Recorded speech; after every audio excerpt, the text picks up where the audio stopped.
Wanti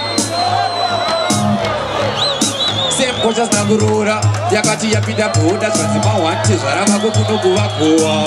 akati mwana yekutamba kuti kusvikike pakuna dzimatanda chapomba mangemba bhakanda kasha pamwe chete nemdzanga panhamobva ati pacha iri bhodhi viewing maiwe mawani atanga kwashauya nhamo akarova ngemba njanamudedza onai manje akunetsa cheti yakapfekwa neshituna ndeyakumhani ndakaishaya ndaitaka washe kwashauya nhamo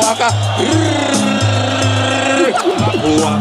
akatapana yekutamba kuti kusvikike pakona dzematanda chapomba mangemba bhakanda kasha pamwe chete nemdzanga panhamobva ati pacha iri bhodhi viewing maiwe mawani atanga kwashauya nhamo akarova ngemba ndanamudedza onai manje akunetsa cheti yakapfekwa neshituna ndeyakumhani ndakaishaya ndaitaka washe kwashauya nhamo akarova ngemba ndanamudedza onai manje akunetsa cheti yakapfekwa nechi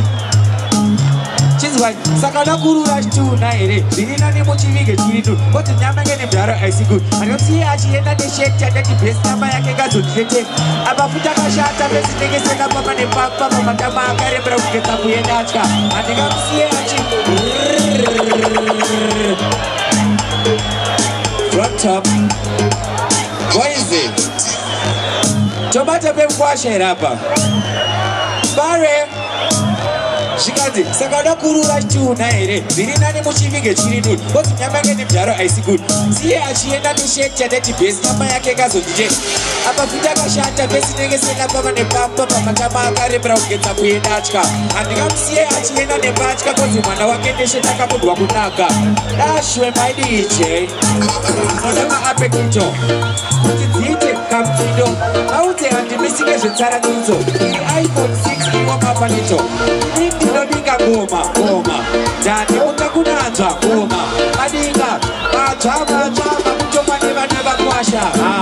ini ndinodinga goma dzati utakunanzwa goma madinga wede ini ndocheka ngoma pasina chigero madinga gare pasi mopunya chisero oita hambo kutange magrade 0 tokupaimba nozbozi goma dzechizero matanira mutenga kuyebhembero usaka tizvipinga kunge boswero yakechaka swi 16 gero mukugwa munopisa kuita kungenero ini kunodinga goma dashwe maije sofa ndini king mambo bambo musasaizewo mbambo munoswera matwa kafaninge bango inzitamza tudonza dzinopisa kunge